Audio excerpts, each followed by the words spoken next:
Voilà, si ça c'est pas la magie du Vendée Globe, c'est magique, c'est juste magique. Bienvenue à cette conférence sur le Vendée Globe. Merci beaucoup d'être avec nous ici. Ensuite, on accueillera Justine et Alan un peu plus tard. Merci aussi à tous les internautes qui nous suivent sur le web. On espère que vous êtes nombreux aussi derrière vos petits écrans pour entendre tous les exploits de nos deux sportifs et sportives genevois. Pour introduire ce moment qu'on va passer ensemble, je vous demande d'accueillir Marie Barbet-Chapuis, conseillère administrative à la ville de Genève.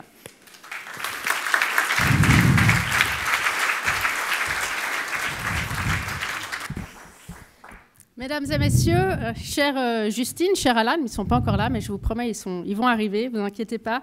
En tant que conseillère administrative chargée de la sécurité et des sports de la ville de Genève, je vous souhaite à toutes et tous la bienvenue au musée d'ethnographie. Je suis vraiment ravie de voir cette salle comble pour cette conférence publique qui est organisée donc par le service des sports de la ville de Genève et j'en profite pour les remercier très chaleureusement. Si vous êtes ici très nombreux ce soir et devant vos écrans, c'est évidemment grâce à la présence exceptionnelle de nos conférenciers du jour, Justine Métro et Alan Roura, deux sportifs de haut niveau, mais aussi deux aventuriers des temps modernes que je remercie chaleureusement au nom de la ville de Genève pour leur présence ici ce soir afin de partager un peu de leur expérience hors du commun avec vous ce soir. Donc, le 10 novembre prochain, vous le savez, au Sables d'Olonne, nos deux navigateurs genevois vont prendre la 10e édition, vont prendre le départ de la 10e édition du prestigieux Vendée Globe, cette course qu'on appelle aussi l'Everest des mers. Et je crois qu'aucune autre ville au monde ne peut se targuer d'avoir deux navigateurs qui vont prendre le départ du Vendée Globe. Donc, on est bien évidemment très fiers, mais avant d'aller défier les 40e rugissants et les océans, eh bien, Justine Métro et Alan Roura nous font l'amitié ce soir de partager avec nous leur aventure. Ils nous parleront dans quelques instants de la préparation, qui est bien évidemment cruciale, des contraintes aussi liées à la course en solitaire, des avaries, hélas, qui arrivent parfois, de la vie à bord, mais surtout, je crois qu'ils vont nous partager ce soir leur passion de la voile, leur passion pour l'océan, leur passion pour la nature aussi. Donc un grand merci à tous les deux. Je crois que c'est vraiment très important que les sportifs et les sportives d'élite puissent nous inspirer, puissent aussi déclencher des vocations chez les plus jeunes et puis simplement qu'ils puissent nous faire rêver. On ne doit pas opposer sport d'élite et sport amateur. Les deux vraiment se nourrissent l'un de l'autre en permanence. Il est essentiel que ces deux univers restent connectés. Donc j'espère que des moments d'échange comme celui de ce soir pourront y contribuer. Donc pendant près de 2 heures, on va prendre le large. Je vous souhaite à toutes et tous beaucoup de plaisir. N'hésitez pas à poser des questions en fin de conférence, que vous soyez dans la salle ou derrière vos écrans. On prendra aussi quelques questions qui arrivent par les écrans. Je crois que nos navigateurs seront vraiment ravis de vous répondre. Merci beaucoup de votre attention et surtout, très bonne conférence à vous. Et on va maintenant, tout de suite même, accueillir nos navigateurs. Je vous prie, sous vos applaudissements, d'accueillir Justine Métro et Alan Roura.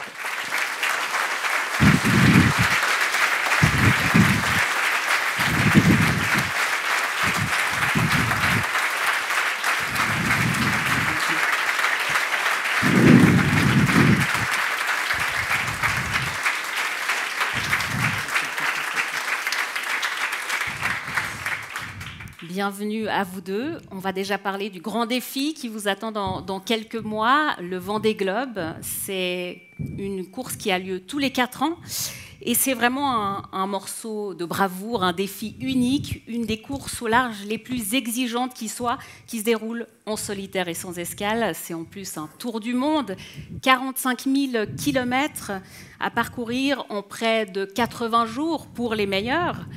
Et un chiffre un petit peu qui vous place le niveau de difficulté de cet événement.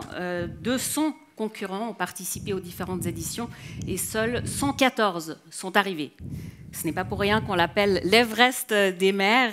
Donc, comme l'a dit la magistrate, le 10e Vendée Globe partira en novembre 2024 avec 2 Genevois à bord de leur IMOCA respectif.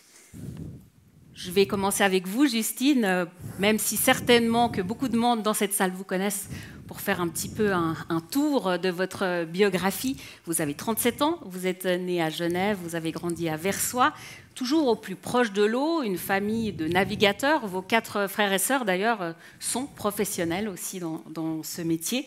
À 16 ans, vous intégrez le centre d'entraînement à la régate où vous affûtez pendant 10 ans votre goût pour la compétition. C'est votre première participation au Vendée Globe. Vous avez gagné 3 fois l'Ocean Race. C'est une course autour du monde en équipage et avec escale. Ouais, 2 fois. 2 fois. Je vous ai rajouté 3 une victoire. Ouais, c'est bien. C'est facile comme ça. Comme ça, vous êtes prête pour le Vendée Globe. Et puis, vous avez aussi terminé 6e de la dernière Transat Jacques Vabre l'an dernier. Ça, c'était une course en duo. Alan, à votre tour. Vous avez 31 ans, vous êtes né à Honnay. Vous aussi, dans une famille de marins, puisque vous avez grandi à bord d'un bateau, d'abord sur le Léman, avant de partir au large pour un tour du monde qui durera 11 ans. C'est votre 3e participation au Vendée Globe, on en parlera un peu plus tard. Vous aviez d'ailleurs terminé à une superbe 12e place à votre premier Tour du Monde en solitaire en 2016 et premier de la catégorie des bateaux ancienne génération. Ça aussi, on en parlera.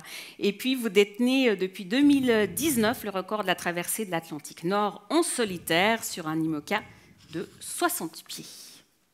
C'est exact. Exactement.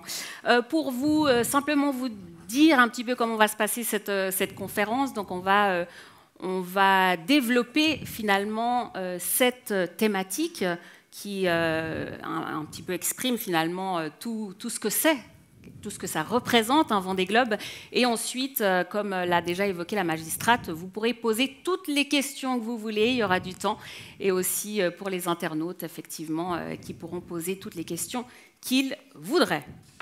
Moi, je dis que c'est parti, avec la première thématique. Effectivement, à chaque fois, il y a des petites vidéos, des photos, pour vous mettre dans l'ambiance un petit peu, et puis ensuite, place aux questions.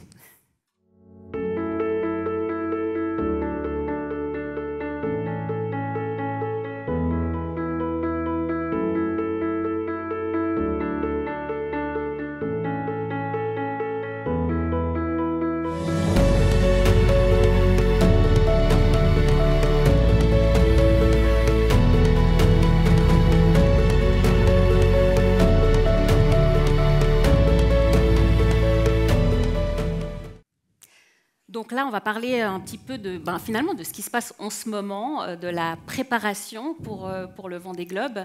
En ce moment, votre bateau est en gare, donc il est hors de l'eau.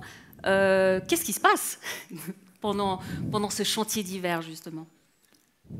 Là, il se passe plein de choses, parce qu'en fait, quand on achète un bateau, on récupère un bateau, il faut savoir que tant qu'on ne construit pas un bateau, il n'est pas à notre patte. Voilà, ça, c'est la première des choses. Donc, chaque skipper est différent en termes de taille, d'effort, d'envie, d'ergonomie. Et donc, il y a une première phase de chantier qui va être, au fur et à mesure des années, de mettre le bateau à sa patte, quoi. Donc ça, c'est la première des choses. Puis là, c'est le chantier Vendée Globe. Donc, chantier Vendée Globe, c'est le chantier le plus important, mais cette fois-ci, il est un peu plus court que d'habitude, parce là, on va mettre à l'eau les bateaux dans les prochaines semaines avec Justine, et on part pour la Transat CIC. Donc ça, c'est fin avril. Donc en fait, on a pas beaucoup de temps entre les deux, ce qui fait qu'il faut démonter l'intégralité d'un IMOCA. Chaque pièce doit être contrôlée, parce qu'en fait, l'été du Vendée Globe, on a peu de temps pour le faire. Donc c'est maintenant où on fait le gros chantier. Et rien que de démonter et remonter un IMOCA, c'est un boulot de 5 personnes pendant 2 mois. Ça, c'est juste sans modifier le bateau, quoi. Et donc, il y a plein de modifications, il y a plein d'optimisations. Donc ça prend. On n'a jamais assez de temps. Et sur l'eau, et à terre, et en chantier, on se prépare sur 4 ans, mais on court toujours après le temps, quoi. Non ? Ouais, c'est vrai que je pense qu'en tout cas, les équipes techniques aimeraient bien toujours avoir plus de temps que ce que nous, on leur laisse aussi pour pouvoir avoir le temps de remettre le bateau à l'eau et d'avoir un minimum de temps de préparation en navigation après. Donc voilà, c'est vrai que c'est assez serré en timing. Et donc, comme disait Alan, sur ces périodes-là, c'est un gros travail déjà de maintenance, juste pour permettre que le bateau puisse courir la saison dans des bonnes conditions. Et puis, on profite aussi de faire les améliorations ou les développements qu'on a prévus en amont avec les ingénieurs ou avec l'équipe technique pour pour essayer d'augmenter le potentiel du bateau. Ouais, ce chantier d'hiver qui a commencé en décembre et Ouais, puis qui à peu durera près mi-décembre, jusqu'à fin mars. Donc Exact. c'est une période aussi qui est là pour finalement optimiser le bateau pour qu'il soit prêt pour novembre 2024. Bah ouais, ça en fait partie. Alors tous les ans, on fait ces chantiers-là. Généralement, le bateau, le programme de course, il est hyper condensé dans l'année. Alors surtout cette année, là, on a vraiment 2 transats très proches. L'année dernière, par exemple, c'est pareil, il y a eu Transat Jacques Vabre et retour à la base. Donc les timings de mise à terre des bateaux, pour tout le monde, elle est pareille. Donc on a une semaine où on sort en gros 20 à 25 bateaux à Lorient. Et là, ça va être pareil. Là, entre la semaine dernière et la semaine prochaine, il va y avoir 20 bateaux qui vont partir à l'eau. Donc on est tous dans les mêmes problématiques de délai. Et donc ce qui veut dire que quand on est dans ces phases de chantier, le plus compliqué pour nous, c'est d'avoir de la main-d'œuvre, en fait, des gens qui viennent travailler sur les bateaux. Parce qu'on a tous des modifications composites. Et ça, je pense que c'est quand même le plus gros, enfin le plus compliqué à trouver. C'est des Le gens composite, Alors, expliquez-nous. le composite, nos bateaux sont construits en fibre de carbone. On va dire quasiment les 100% du bateau en fait sont en fibre de carbone. Et donc c'est des bateaux qui ont besoin d'évoluer au fur et à mesure des années pour être plus performants. Donc il y a ces évolutions-là. Et puis on a aussi des bateaux qui se fragilisent parce qu'on n'a pas des bateaux non plus neufs avec Justine. Donc ça demande de l'entretien. On a des endroits qui se fragilisent, donc il faut modifier, renforcer en fait le bateau. Et donc ça demande de la main-d'œuvre, quoi. Et on n'a pas beaucoup. Donc on prend vite du retard sur ces chantiers-là. ce qu'on déteste. On aime bien que ça soit Carré. timé et tout, mais faut un peu faire place un peu à l'imprévu. Justine, c'est quoi les atouts majeurs que doit avoir un bateau compétitif sur quoi vous travaillez exactement pour le Vendée Globe, justement? Je pense que le principal aspect, c'est la fiabilité, parce qu'il faut pouvoir finir le tour du monde. Donc voilà, on essaie vraiment de faire, d'avoir une structure qui est solide. Donc il y a souvent, les coques peuvent être fragilisées, donc c'est typiquement des zones qu'on peut soit réparer, soit renforcer pendant les chantiers d'hiver. Et puis après, on essaie de fiabiliser tous les systèmes dans le bateau. Donc dans nos bateaux, on a de l'hydraulique, on a beaucoup de systèmes mécaniques, on a énormément d'électronique. Donc il faut essayer que tout ça puisse être bien validé pendant le chantier d'hiver et puis après bien validé sur l'eau. Et voilà, c'est sûr que le moindre souci technique affecte vraiment rapidement la performance parce qu'on va prendre du temps pour le réparer ou soit ça va nous faire perdre du potentiel du bateau. Donc il faut vraiment essayer de les limiter. Alan, vous l'avez dit, la main-d'œuvre est compliquée, le temps à disposition est resserré. Finalement, c'est une grosse pression de préparer ce Vendée Globe. Alors, quand on est sur l'eau, c'est un peu c'est la libération en tant que marin, parce qu'on a un peu les doubles casquettes. C'est quand on est à terme, il y a plein de choses à gérer. Il faut trouver des partenaires, gérer l'équipe, etc. Et en fait, quand on part sur l'eau, c'est quand même quand l'équipe quitte le bateau. C'est le moment où, yes, on va enfin pouvoir faire ce qu'on sait faire, c'est du bateau, quoi. Et donc ces chantiers-là, ouais, faut se réinventer constamment, quoi. Donc ça demande beaucoup d'énergie. Et donc on a toujours hâte d'aller naviguer et on se rend compte qu'on navigue jamais assez en fait sur nos bateaux. On a une problématique en fait. On a la première des choses, c'est le budget. Donc avec ce budget-là, qu'est-ce qu'on peut faire sur le bateau? Combien de temps ça va nous prendre dans le chantier et combien de temps ça va nous laisser en navigation avant les courses. Les courses, c'est des dates qui sont fixes, donc on sait qu'on y participe ou non, mais toutes les phases d'entraînement, et en fait c'est toujours délicat en fait de faire la part des choses entre est-ce qu'on veut beaucoup travailler dans le chantier, ça veut dire passer moins de temps sur l'eau ou alors passer plus de temps sur l'eau et moins de temps en chantier. Voilà, le curseur de la fiabilité en fait de ces bateaux est très important, donc on aimerait avoir une année de plus à chaque fois pour finir toutes les choses qu'on n'a jamais le temps de finir. Mais on naviguera comme ça, ce sera bien. Vous avez dû faire des choix sur ce que vous pouviez changer finalement sur votre IMOCA, notamment concernant des nouveaux foils qui finalement coûtaient trop cher. Oui, alors on a fait un choix. Nous, notre bateau, en fait, il est né en 2019, ce bateau. Il a subi beaucoup de dégâts en fait, sur les courses avec Alex Thompson, qui était l'ancien skipper. Et en fait, c'est un bateau qui n'a jamais évolué. En fait, chaque bateau, généralement tous les ans, on lui apporte une petite modification qui va rendre le bateau plus performant. Nous, le bateau, quand on l'a acheté, il était dans l'état de construction, enfin vraiment de sa première mise à l'eau. Et en fait, on a attendu d'avoir le budget, entre guillemets, pour faire ce qu'on voulait faire sur le bateau, et donc lui donner une V1.2 du bateau, quoi. Et donc on n'avait pas de quoi changer les foils. Donc on a décidé de faire tout ce qui est le plan de voilure du bateau, anguler le mât, travailler sur les ballasts, travailler sur la forme de carène, les entrées d'eau à l'avant du bateau, toute l'ergonomie. Et parce qu'en fait une paire de foils, nous on n'a pas les moyens, et donc forcément on a fait des choix. Et par contre on sait qu'on a un bateau qui est fiable. Donc ça c'est une bonne chose. Voilà, c'est plutôt bien. L'année dernière on a fait la distance d'un Vendée Globe sur l'eau. Il tient. Gros dégâts. Il voilà. tient la route. Donc c'est bien. Et en plus, Justine, quand vos bateaux sont effectivement hors de l'eau, c'est pas pour autant que vous chômez, hein, parce qu'il y a du travail, notamment de préparation, pour vous-même à faire en même temps. Oui, alors c'est vrai que, en tout cas moi je participe pas à la préparation en tant que telle sur le bateau, je vais pas bricoler avec mon équipe, mais c'est le cas de certains skippers. Mais sinon pendant l'hiver pour nous c'est plus une partie réorganisation, voilà, faire les plannings, organiser ce qu'on va faire avec le sponsor à côté des courses et des entraînements, voilà, organiser toute la saison avec toute l'équipe, et puis se préparer nous aussi, donc voilà, de la préparation physique qu'on suit à peu près sur toute l'année. Préparation mentale, on fait de la météo aussi, voilà, on essaie de travailler sur les autres aspects sur lesquels on peut travailler à terre. Et puis il y a aussi la période d'hiver, c'est aussi quand même la période de récupération pour nous, avant souvent des saisons qui sont bien intenses, donc on profite aussi de prendre un peu de repos sur ces périodes-là.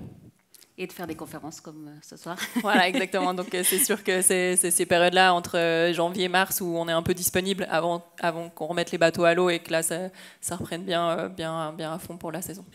Voilà, notamment sur la notion de préparation physique, vous abordez finalement ce troisième Vendée Globe très différemment de vos deux premiers. Alors, c'est déjà un bateau qui est très différent. En fait, la préparation physique, la première des choses, c'est de ne pas perdre trop de masse musculaire. Et en gros, on va partir là pendant à peu près 2-3 mois autour du monde, et le bateau fait 18 mètres de long, et il ne se rallongera pas avec l'eau autour. C'est pas comme une plante, il ne va pas grandir. Et le problème, c'est qu'en fait, marcher sur 18 mètres, on ne le fait pas souvent. Il peut se passer des jours sans qu'on se déplace à l'avant du bateau, parce qu'on est toilé d'une manière X, et bref. Et en soi, on habite dans 4 mètres carrés. Voilà. Donc, passer 2-3 mois dans 4 mètres carrés, on perd énormément de masse musculaire au niveau des jambes. Donc, la grosse part de préparation physique, elle est sur les jambes, étonnamment. Parce que sur un bateau, on travaille tout le temps les bras, donc le haut du corps, là-dessus, c'est pas un gros souci. Ce qui a évolué, par contre, avec les nouvelles générations de bateaux, c'est que ce sont des bateaux qui accélèrent et décélèrent très fortement. Donc on va avoir des bateaux qui vont accélérer si on parle en nœuds, on peut monter à 30 nœuds très facilement, mais on peut s'arrêter à 10 nœuds dans les vagues, quoi. Donc en gros, c'est comme se prendre un mur en voiture. Voilà. Alors c'est de l'eau, donc c'est un peu plus doux, hein, mais on se fait projeter dans le bateau. Et donc là, on va naviguer suivant les conditions avec un casque, des genouillères. On est un peu, les images de l'Americascope, hein, on est un peu comme ça sur nos bateaux.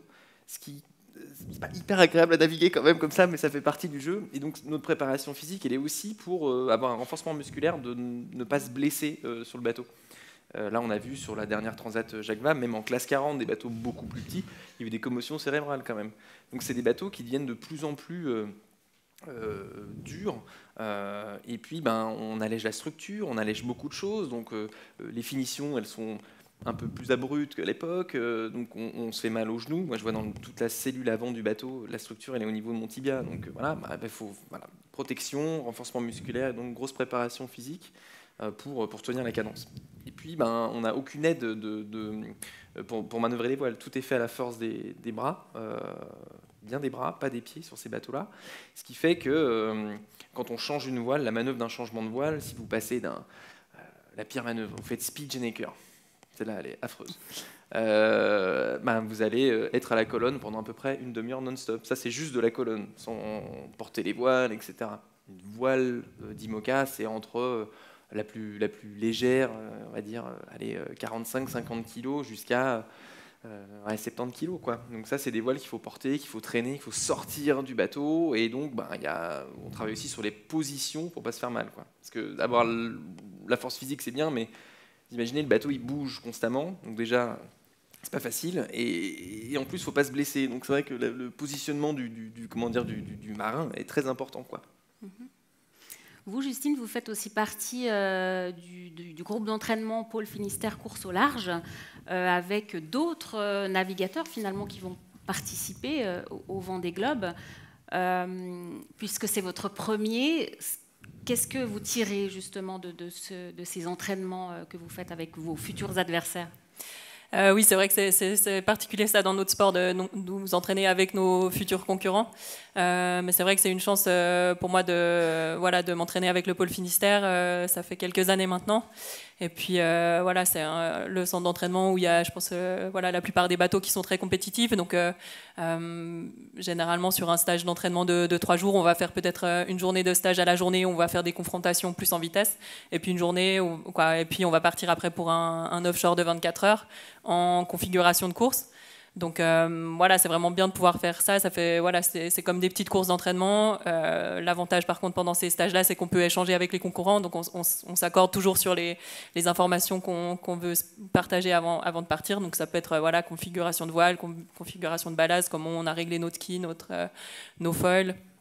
Et tout, cet échange, il permet vraiment de s'enrichir les uns les autres et puis de progresser ensemble avant les courses. Donc c'est vraiment riche. Et puis le pôle Finistère, du coup, comme la plupart des pôles d'entraînement, ils organisent aussi des formations plus théoriques à côté, donc en météo, pour les logiciels de navigation. Et là, il y a aussi d'autres choses en parallèle des navigations.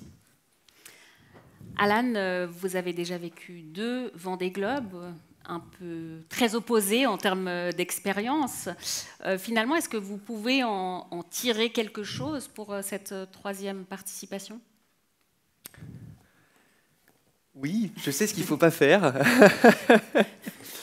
Mais on ne sait jamais ce qu'il faut faire parce que chaque navigation est différente. Alors les conditions météorologiques sur un tour du monde, déjà que dans l'Atlantique, elles changent très très vite. Sur un tour du monde, c'est encore pire. On a la zone des glaces, suivant son positionnement, on navigue plus dans les mêmes zones, et donc les dépressions, on ne peut plus les prendre comme l'édition précédente, par exemple. Moi, ce que je retiens de l'expérience des 2 tours du monde, c'est que la première, c'était l'insouciance. Voilà, j'allais par étapes. Si j'arrive déjà au niveau du Brésil, c'est déjà une super victoire. Vu l'état de mon bateau, ça sera déjà super. Et puis après, on se dit, il y a Bonne Espérance, c'est pas si loin, puis le Horn. Et en fait, rentrer dans cette dynamique de profiter de chaque instant en se disant que tout peut s'arrêter, quoi. Et le deuxième, il y avait trop de pression. Enfin, je m'étais mis beaucoup la pression de vouloir être absolument dans les 10, etc. Et en fait,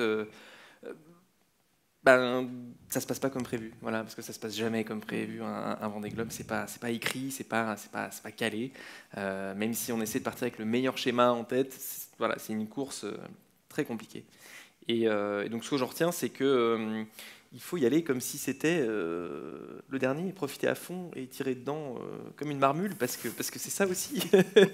et l'expérience d'un Vendée Globe, on remarque assez souvent que le premier Vendée Globe de chacun est le plus beau. Il y en a certains, ils en ont fait quand même une sacrée... là, ils sont à leur 5e, je ne sais pas pourquoi ils font ça. Parce que déjà, une fois, tu te dis, bon, c'est sympa. Voilà. 2, tu te dis, il faut quand même être un peu jeté. Et là, 3, ok. Et j'ai souvenir sur mon premier Vendée, me dire, il y en a des qui partent pour leur 3e, et ils sont complètement... Mais pourquoi ils se font mal comme ça? Et voilà. Et donc, il y a une petite part de... Une petite drogue quand même, le Vendée Globe, quoi. Voilà, on a envie à chaque fois de faire mieux. Et puis c'est bon signe pour Justine, du coup, qui part pour son premier. Carrément. Justement, on va prendre le départ avec la prochaine thématique.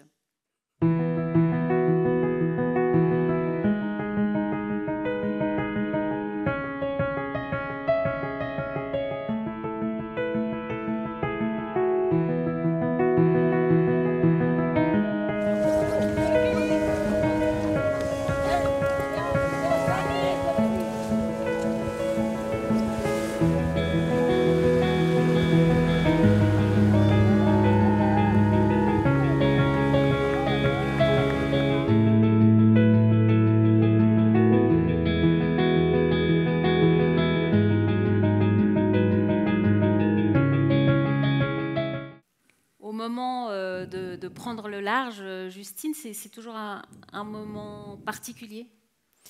Ouais, c'est toujours particulier. C'est vrai que le départ des grandes courses, on le voit toujours un peu venir parce que généralement, on doit être sur le lieu de départ une dizaine de jours avant pour pouvoir être présent sur le village, pour l'organisation, pour les sponsors.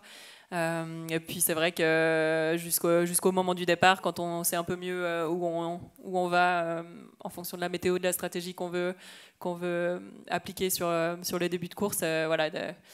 La tension, elle monte petit à petit jusqu'au moment du départ. Et c'est vrai qu'en plus, aujourd'hui, on est quand même sur des bateaux qui sont complexes, assez fermés, assez exigeants. Donc, c'est un soulagement quand le départ est lancé, qu'on a un peu plus d'espace avec nos concurrents. Et puis qu'on sait qu'on est bien parti pour la course. Est-ce que, Alan, les sensations étaient différentes entre votre premier, votre deuxième Vendée Globe quand vous avez pris le départ? Parce que vous saviez, entre guillemets, déjà à quoi vous attendre à ce moment-là? Le deuxième Vendée Globe a déjà commencé très différemment parce que on était en plein Covid. Donc déjà le chenal de sortie des Sables d'Olonne, faut avoir l'image en tête que donc moi j'ai dit au revoir à mes parents, c'était en visio le matin sur le parking. Là tu descends la passerelle et en fait tu es tout seul sur le ponton, voilà, tu croises personne. Et là tu remontes le chenal des Sables d'Olonne et tu as des CRS qui sont tout au long, qui protège pour que personne puisse venir voir le départ. Et en fait, tu pars sur un tour du monde et tu dis au revoir aux gendarmes et aux CRS. Voilà. Donc, déjà là, tu te dis, ça va être sympa. Et là, mais là, c'est le départ du Vendée. Enfin, le premier, c'était juste que d'émotions, c'était incroyable. Et là, le deuxième, on sort du chenal, tous les bateaux montent la grand voile, et là, il y a un nuage. Mais vraiment, c'était comme si quelqu'un l'avait posé sur la ligne de départ. On voyait plus rien, on voyait pas l'avant des bateaux. Et là, on a dû attendre que le brouillard parte. Et après, tout se précipite. Et en fait, tu n'as même pas le temps de prendre les gens que t'aimes qui sont avec toi sur le bateau pour leur dire au revoir. C'est ah ben, salut, et puis ils se jettent dans le semi-rigide et puis tu pars. Et en fait, ça y est, tu pars pour un tour du monde. Et chaque départ est tellement différent. On est souvent à la bourre sur le départ. Généralement, il y a le semi-rigide qui passe vraiment à côté. Il saute dedans parce qu'il reste 30 secondes avant que... Parce qu'on a un timing, en fait. 4 minutes avant le départ, les gens peuvent... on ne doit plus avoir personne voilà. D'autre à bord. Ouais. Donc on attend toujours un peu le dernier moment parce que forcément ça aide pour le positionnement du bateau, etc. Donc ça c'est ce qu'on faisait avant. Maintenant on a changé notre processus, tout le monde descend 20 minutes avant, puis comme ça je suis dans ma bulle, tranquille, c'est très bien, je m'écarte de tout le monde, mais moi je suis tranquille. Et chaque départ est tellement différent, il y a beaucoup d'émotions. Mais le dernier Vendée Globe c'était étrange, c'est très étrange. Ouais. Vous réjouissez de on a des photos, je dis bonjour à des gendarmes. c'est la dernière fois, la première et la dernière fois, je pense que c'est ça. Mais voilà. Au moins, ça laisse des anecdotes intéressantes à raconter. Justine, vous qui partez pour votre premier Vendée Globe sur l'ancien bateau de Jérémy Bayou, est-ce que finalement, vous êtes aussi dans le même groupe d'entraînement au pôle Finistère? Est-ce que, du coup, vous lui demandez beaucoup de conseils ou est-ce que, finalement, vous voulez faire ça par vous-même et avec déjà un chemin tracé? Je pense qu'il y a une partie que je fais par moi-même. Après, c'est vrai que pour moi, ça a été un super accélérateur de pouvoir récupérer ce bateau-là et d'intégrer en plus l'écurie de Jérémy qui m'aide à gérer le projet. Voilà, on a récupéré un bateau qui était super bien préparé depuis 4 ans, avec toutes les connaissances au niveau de la performance et puis de la technique sur ce bateau. Donc voilà, ça m'a vraiment aidé à prendre rapidement le bateau en main et puis pouvoir être performante assez rapidement. Et puis c'est sûr que Jérémy lui mettait en même temps à l'eau un nouveau bateau, donc il était très pris, mais voilà, je sais que si j'ai une question, je peux lui la poser, ou toute l'expérience de toute son équipe, on en bénéficie encore aujourd'hui. Toute la connaissance qui a été accumulée par les techniciens, par le bureau d'ingénieurs aussi, qui a tout le suivi de l'historique du bateau depuis sa mise à l'eau. Donc ça, c'est hyper positif et ouais, c'est chouette de pouvoir aller juste questionner la personne qui a fait le Vendée Globe précédent sur ce bateau-là pour voilà, si j'ai la moindre question sur la manière de gérer telle ou telle situation ou de régler le bateau. Ouais, c'est un plus, c'est sûr. Est-ce que les départs, vous avez fait beaucoup de courses en équipage, notamment l'Ocean Race, que vous avez gagné 2 fois, et pas 3, comme je le disais tout à l'heure. Est-ce que c'est différent de prendre le départ en équipe ou finalement seul sur son bateau? Je dirais que c'est différent parce que la pression, déjà, elle est un peu partagée avec tout l'équipage. Généralement, on a un rôle précis dans l'équipe. Donc moi, je suis généralement plutôt au réglage. C'est pas moi, sur les tours du monde, c'était pas moi le skipper, c'est pas moi qui avais la responsabilité du projet non plus. Donc moi, j'apprécie de pouvoir faire ça aussi et de pouvoir varier justement avec les projets en solitaire. Ça permet d'intégrer une équipe, d'être là vraiment pour naviguer, pour apporter ses compétences sur le bateau, pour essayer de contribuer à l'équipe au maximum, mais sans la gestion globale d'un projet qui peut aussi être assez lourde, parfois en tout cas qui demande beaucoup aux skippers sur des projets comme les projets IMOCA. Donc voilà, ça change la dynamique, et puis c'est vrai que moi j'apprécie de pouvoir naviguer avec du monde, c'est toujours hyper riche, on progresse au contact des autres, et c'est vrai que moi j'ai eu la chance de naviguer sur les Ocean Race avec des marins super expérimentés et de pouvoir apprendre aussi à leur contact. Bon, on va voir un petit peu comment ça se passe à bord du bateau.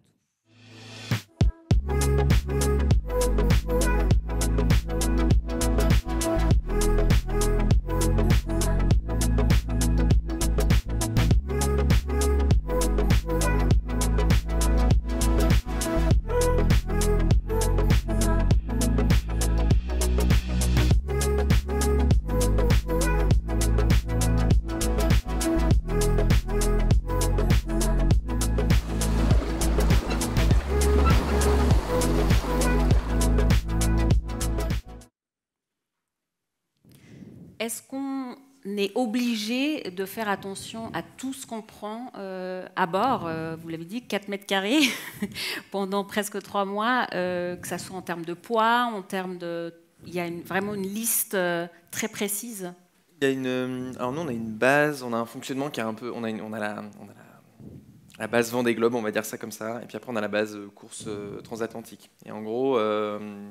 on sait ce qu'on prend comme matériel de spare, hein, donc de réparation, nutrition, etc. Tout est pesé, empaqueté. Tout l'outillage est sous vide, bullpack, etc. Pour protéger. Et on a un listing de poids, on sait exactement avec quel poids le bateau va naviguer. Ce qui en fait... au final, ça ne sert pas à grand-chose, sauf remplir une base de données. Mais nous, voilà, on essaie de gagner, de grappiller un petit peu à gauche, à droite, parce que c'est du poids qu'il faut déplacer à bord du bateau. Chaque virement de bord ou empannage, hein, on doit prendre les voiles et la nourriture, tout le matériel de secours du bateau, et le changer d'un côté à l'autre. Alors certains bateaux sont mieux adaptés que d'autres. Là, on est en train justement de le réadapter, parce que c'était pas vraiment adapté au matossage, on appelle ça comme ça, le matossage. Et ça, c'est quelque chose qui prend potentiellement beaucoup de temps et qui nous bouffe beaucoup d'énergie, quoi. Enfin, le matossage sur ces bateaux, c'est catastrophique. Par exemple, Justine, elle a un pont où elle peut matosser dehors. Moi, je peux pas matosser dehors. Donc toutes mes voiles sont à l'intérieur du bateau. Donc, quand elles sont pleines d'eau, elles sont dedans. Donc l'eau, bref, ça mouille tout. Et donc la vie à bord, elle est pas forcément facile, mais donc chaque gramme est compté sur le bateau, ouais, très important. Justine aussi, vous comptez le moindre gramme? Oui, je pense que tout le monde essaye de faire attention. C'est vrai que nous, on doit déjà, le bateau doit répondre à une jauge aussi, donc déjà même dans la structure du bateau, quel poids de bulbe on va avoir, quel volume de ballast, quel volume sur le pont, tout ça, ça a une influence sur la stabilité et la performance du bateau. Donc on doit répondre à des critères de jauge, mais on essaye aussi d'être le plus performant en répondant à ces critères. Ça, c'est la base. Et puis après, il y a bien sûr en plus le matériel embarqué, qui est quand même assez conséquent. Et voilà, c'est sûr que si on sera plus performant en étant plus léger et en devant déplacer aussi moins de matériel, on se fatiguera moins. Mais il faut quand même avoir à bord assez de nourriture et aussi les spares qui pourraient nous servir en cas d'aléa. Donc voilà, c'est toujours une estimation entre les situations qu'on imagine pouvoir rencontrer et qu'est-ce qu'on embarque pour pouvoir potentiellement les solutionner. Oui. Pardon, non, c'était une petite anecdote. Quand on a récupéré le bateau, donc l'ancien skipper a été sponsorisé par Hugo Boss, donc une marque d'habits, bref. Et en fait, j'avais le listing de tout ce qu'il avait pris sur le Vendée. Donc il avait un polo blanc par jour quand même. Hein. Alors il pensait mettre 68 jours, donc il avait 68 polos blancs dans le bateau. Okay. Et le matériel, alors le mec il part pour gagner le Vendée Globe, mais il avait un deuxième bateau à l'intérieur. C'était hallucinant. Mais c'est les polos. Je me suis dit, le mec est parti avec 68 polos, quoi. Perso, je pars sur un tour du monde, j'en ai 4, quoi. Je les lave, je les retourne, j'en sais rien, mais je pars pas avec 68 polos. Voilà, chacun fait très, à sa sauce. Mais justement, c'était ma prochaine question. Est-ce que vous emportez l'un ou l'autre quelque chose qui n'est pas nécessaire à votre survie finalement, mais qui est important d'avoir avec pour ces 2 mois? Je pense qu'il y a les côtés de tout ce qui est un peu pour se changer les idées, donc de quoi écouter de la musique ou des podcasts ou des choses comme ça. Voilà, nous on est en train d'installer typiquement du chauffage dans le bateau, c'est pas indispensable à ma survie, mais c'est du confort. Voilà, il y a pas mal. Au final, la plupart, je pense la moitié de la flotte, la plupart des concurrents le font aussi parce que ça, voilà. Si on se sent mieux, ça permet aussi d'être plus performant. Donc c'est chacun qui fait un peu ces arbitrages-là. Voilà, vous emportez quelque chose de particulier? J'ai des gris-gris, des porte-bonheur qui passent depuis mon premier bateau jusqu'à là. Après, moi ça va être plus de la bonne nourriture et un bon sac de couchage. Ça c'est voilà, c'est pas de chauffage, mais on y a pensé, mais en fait non, voilà. Et donc non, de confort, non, au final pas grand-chose. Hein. Enfin, on va dire, on se contente quand même de peu sur ce genre de bateau. Mais un bon sac de couchage, ouais. Là, je pense qu'il est temps parce qu'il a fait 2 Vendée Globe. Mes transats, donc je pense que lui, il y a un jour, paix à son âme, petit sac de couchage, il est temps que je change. Mais en fait, on a beaucoup d'humidité dans ces bateaux, donc la vie, elle est infernale, quoi. Donc voilà, j'ai toujours un polo d'Alex Thompson, du coup, à bord. Voilà. Propre. Au cas où vous n'avez pas le temps de laver les autres. Finalement, l'environnement dans lequel vous allez progresser, tous ces océans, vous les avez parcourus en long, large et en travers, on peut dire. On a vu, vous rencontrez de la vie marine, etc. Est-ce qu'il y a des endroits, finalement, qui sont particulièrement significatifs et que vous vous réjouissez d'atteindre ou de passer? Je pense sur le parcours du Vendée Globe, bien sûr, ce qui vient à la tête du public et à la nôtre aussi, c'est les mers du Sud dans lesquelles on n'a pas l'occasion souvent d'aller. On le fait seulement sur les tours du monde. Donc voilà, il y a le fait de naviguer dans ces endroits-là dans lesquels on ne va pas souvent, qui sont des endroits assez sauvages, assez particuliers. Donc je pense que c'est ça un peu le moment marquant. Alan? Parce qu'en fait, tu peux faire un Vendée Globe sans voir la terre. C'est quand même c'est long. Enfin, partir des Sables d'Olonne pour revenir aux Sables d'Olonne sans voir une côte, il y a mieux comme aventure. Enfin, il y a mieux. Et c'est sûr qu'il y a plein d'endroits où on se dit, mais les Kerguelen, par exemple.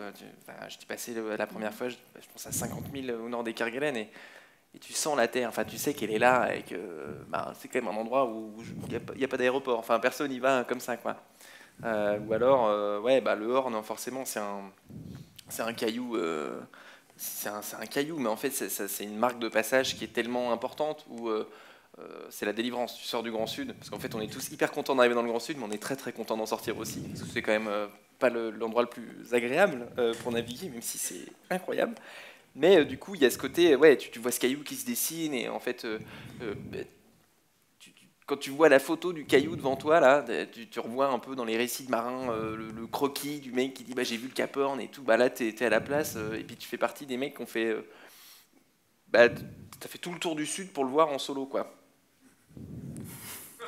Certains, ils ont pris un bateau d'un côté du Cap Horn, ils ont fait le tour et disent j'ai passé le Cap Horn. Ouais, alors on n'a pas passé le même Cap Horn du coup.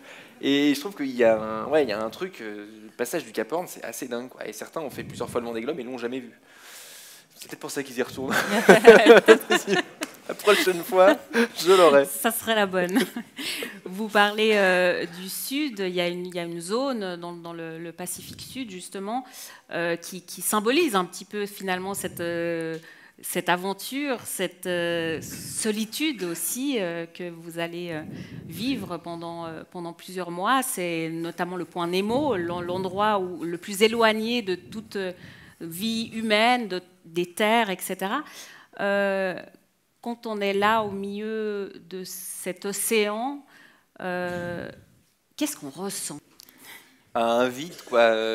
Tu parles aux étoiles, tu te dis salut, il y a quelqu'un là-haut. Non, c'est un endroit où, en fait, sur le papier, à chaque fois, tu te dis faut pas qu'il arrive un truc là, quoi.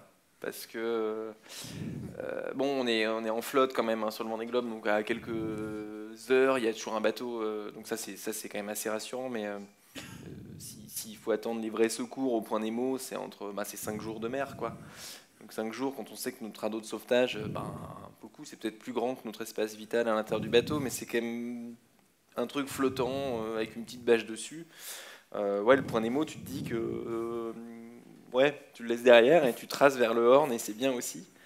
Et c'est toujours là qu'arrivent les gros soucis, parce qu'on est au plein milieu du Pacifique, on n'a plus trop d'échappatoire en termes de conditions météo, et parce qu'on a la zone des glaces, etc. Donc c'est une zone qui est assez particulière. C'est joli, il n'y a rien, c'est joli, c'est sympa, voilà. Et on a hâte de passer à autre chose, quoi. Ouais. Justine, vous avez fait beaucoup de courses par équipe, un peu plus que finalement en solitaire. Comment vous abordez ce grand défi et aussi ce côté solitaire, justement ? C'est vrai que c'est difficile de l'appréhender sur une course comme le Vendée Globe, où on sait qu'on va passer à peu près 80 jours en mer, et les courses qui nous préparent à ça, ou en tout cas moi pour l'instant, je pense que le maximum que j'ai passé toute seule, c'était un peu plus d'une vingtaine de jours. Donc voilà, c'est vrai que ça restera l'inconnu avant de l'avoir fait. Après voilà, j'ai eu la chance de faire le parcours, même si c'était en équipage, l'année dernière sur The Ocean Race. Donc voilà, ça permet en tout cas de savoir un peu mieux où on va sur des bateaux identiques. Donc ça permet quand même de se préparer, même si on était à plusieurs. Et puis c'est sûr que ça va être la partie un peu découverte pour moi sur ce Vendée Globe, c'est cette dimension de la durée de la course en solo. Pourquoi avoir attendu aussi longtemps avant de faire votre premier Vendée Globe ? C'est vrai que j'aurais aimé le faire plus rapidement. J'ai essayé de faire une campagne pour le Vendée 2020, mais j'ai pas réussi à réunir les fonds et à trouver les sponsors pour le faire. Donc voilà, au final, il a fallu attendre 2024, mais j'ai pu acquérir de l'expérience avant en IMOCA. Je pense que c'était une expérience qui était précieuse de pouvoir naviguer justement avant en double et en équipage avec Eleven Hour pour préparer le dernier tour du monde en équipage. Et puis du coup ça m'a permis, cette expérience-là, elle m'a permis, quand j'ai récupéré l'ex-bateau Charal et qu'on a lancé le projet avec Teamwork, de me sentir assez vite en confiance sur le bateau, en tout cas de savoir où j'allais, de me sentir légitime, plus que si j'avais récupéré ce genre de bateau plus tôt. Et donc au final j'ai l'impression que c'était plutôt le bon moment pour moi. Il a fallu attendre un peu, mais j'ai l'impression qu'au final les choses elles se font comme il faut, et que c'était le bon moment pour moi. Ouais. Le Vendée Globe qui reste une compétition avec forcément des bateaux qui vont très vite. On va passer à la prochaine thématique, on en parle après.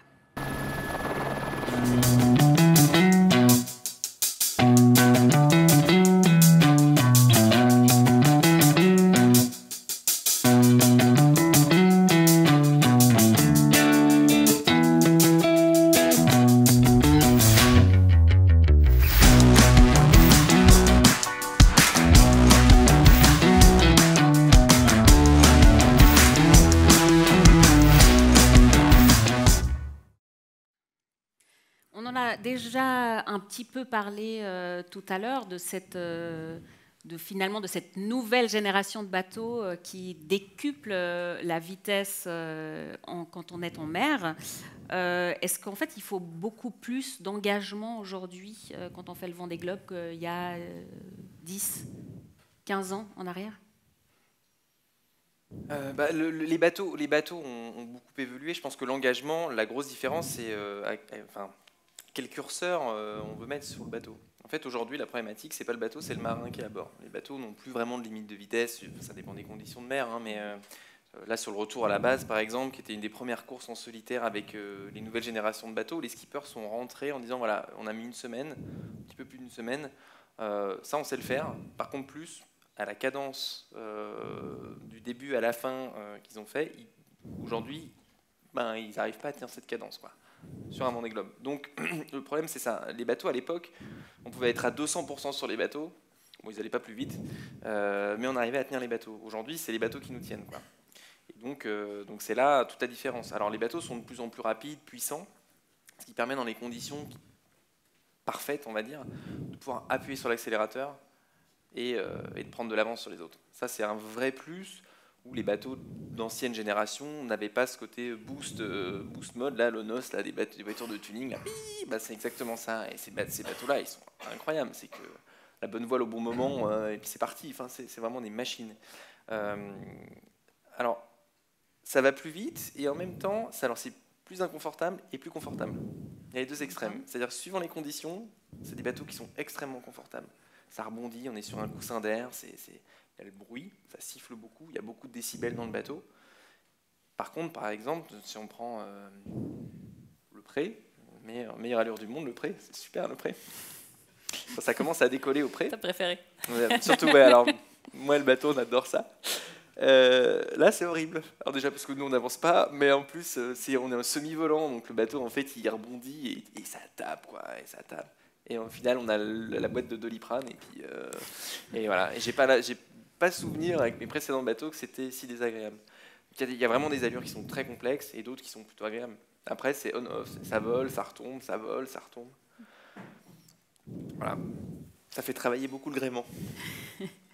Justine, vous, comment vous gérez cet aspect-là? Parce qu'en plus, quand on est seul, on ne peut pas solliciter le bateau H24. Ouais, c'est vrai. C'est vrai que pour avoir fait justement de l'équipage sur ces bateaux-là, où on arrive à peu près à naviguer à 100%, et encore, ça dépend pas mal des états de mer. Voilà, on se rend compte en tout cas de quel potentiel on peut atteindre, et puis après, on sait un peu mieux où on en est en solitaire. Voilà, c'est sûr que je pense que c'est difficile, même en voyant les images, de se rendre compte de comment ça se passe dans les bateaux, de comment est la vie à bord. C'est vrai que les bateaux, quand ils vont vite, voilà, ça bouge beaucoup, ça peut être vraiment assez violent, surtout sur les angles un peu de reaching, donc un peu au débridé, où les bateaux ils vont très vite et on n'a pas beaucoup de toile, ça accélère vraiment très fort. Donc voilà, des fois c'est difficile même juste de se déplacer dans le bateau pour aller régler. Donc voilà, je pense que c'est sûr qu'en solitaire, parfois il faut faire des compromis, accepter d'aller un tout petit peu moins vite pour pouvoir tenir sur la durée, ou pour pouvoir aller se reposer et espérer pouvoir le faire vraiment. Donc voilà, je pense qu'il y a sûrement... aujourd'hui, c'est sûr qu'il y a des...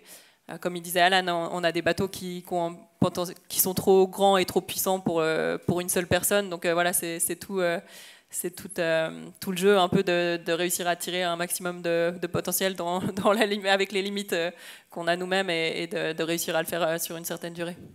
C'est là aussi que la préparation physique que vous faites toute l'année prend tout son sens finalement.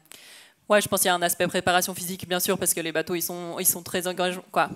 Très engageants. N'importe quelle manœuvre, changement de voile, ça demande beaucoup d'énergie.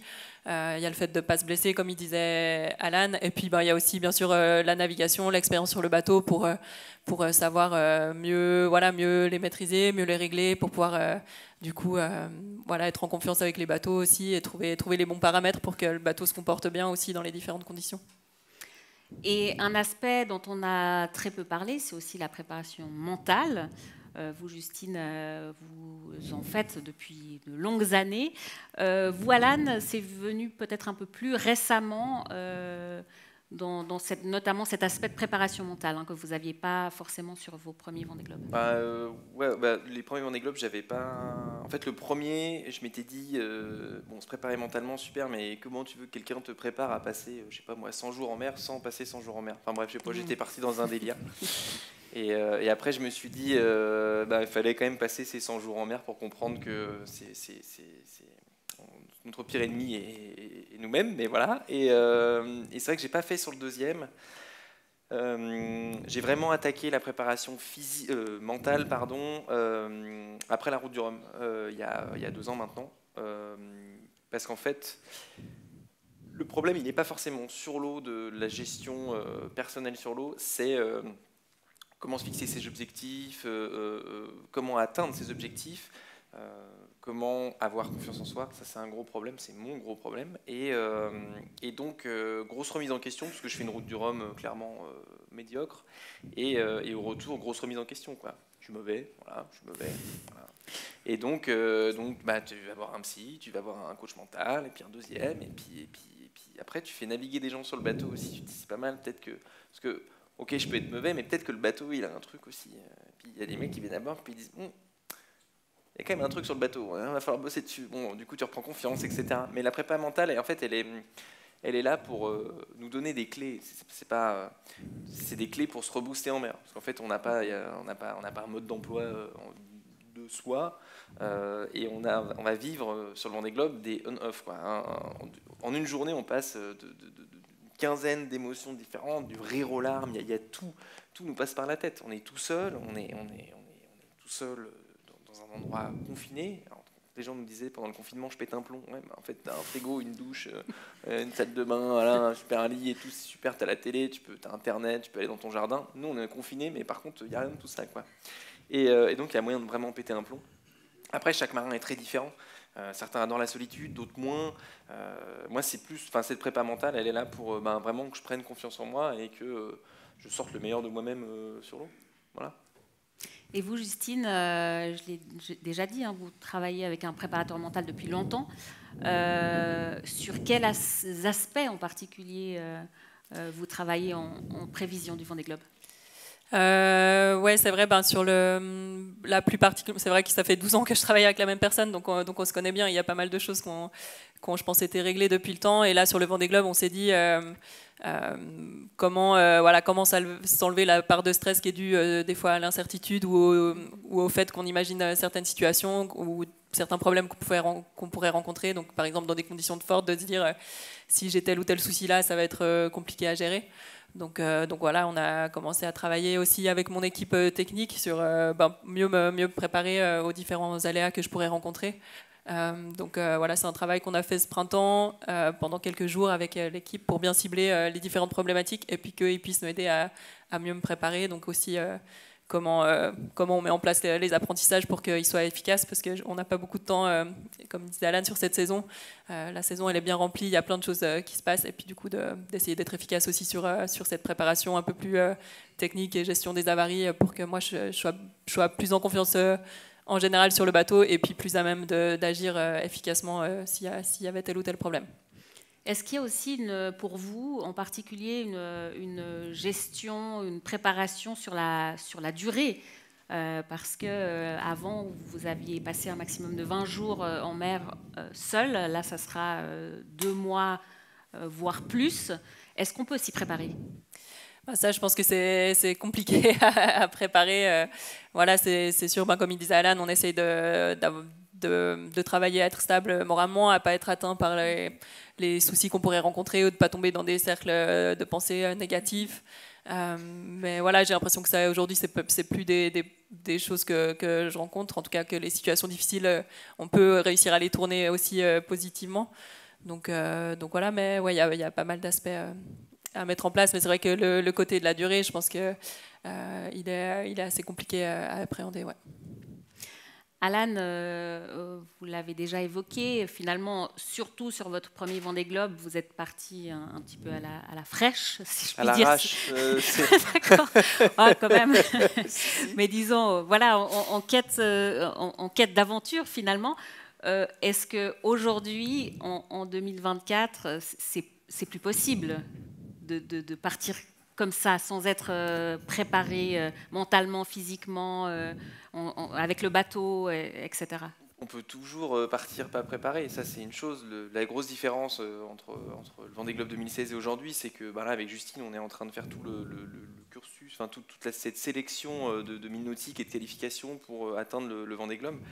Donc moi, à l'époque, quand on a récupéré notre premier bateau, c'était Super Migou, c'était 11 mois avant le départ du Vendée Globe. Donc on a récupéré une épave et en 11 mois, on en a fait un bateau navigable. Et en fait, ça aujourd'hui, c'est plus possible. Parce qu'il y a beaucoup avec de bateaux, les règles de qualification, ce serait plus possible de faire ça aujourd'hui. Après, de partir moins préparé, etc., au final, du fait de participer à toutes ces transatlantiques comme on fait, ça nous force en fait à avoir un seuil de préparation important, puisqu'on doit finir les courses pour être sélectionné.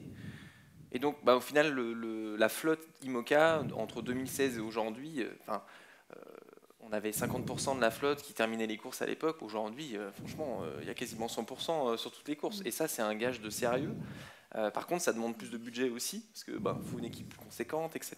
Donc ça, c'est vraiment l'évolution qui s'est produite depuis le premier Vendée Globe, de mon premier Vendée Globe. Et clairement, voilà, c'est dommage, parce que le côté aventure existe un peu moins, ou du moins coûte plus cher. Ça permettait de faire ses premières armes sur un vieux bateau et puis voir si on aime ça en fait. Et donc ça, je trouvais ça cool. Et voilà, à refaire, je sais pas si avec du recul, je me dis c'était quand même c'était un peu engagé, mais ça passe. Voilà, ça passe. Oui, il n'y a pas de raison que ça ne passe pas. Alors, vous l'avez déjà un petit peu évoqué, effectivement, le Vendée Globe, c'est aussi parfois des moments un peu plus difficiles. On va regarder un extrait vidéo qui vous concerne, en particulier Alan, et on en parle juste après. Voilà, il faut que j'arrive à sauver le bateau, quoi.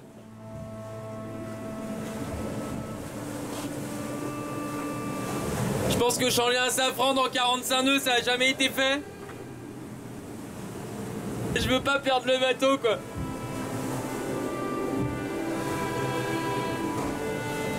Je sais pas si ça va être étanche maintenant, parce que tout a craqué autour. Ça a pas l'air génial pour le moment.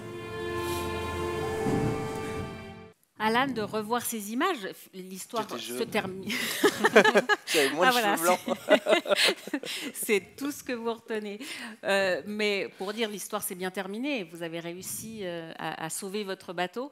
Mais de revoir ces images, ça vous fait quoi? Alors ça, c'est au point Nemo. Voilà, c'est comme on disait tout à l'heure, l'endroit, il faut pas qu'il y ait de soucis. Voilà.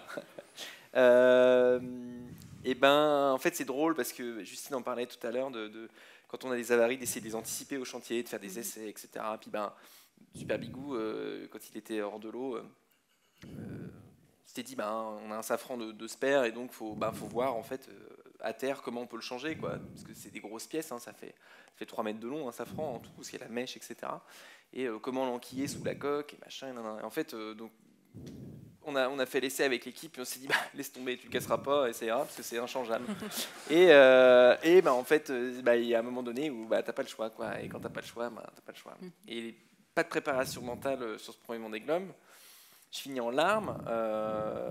Je pense que même avec une préparation mentale, là, tout le monde finit en larmes. Hein, c'est un grand classique.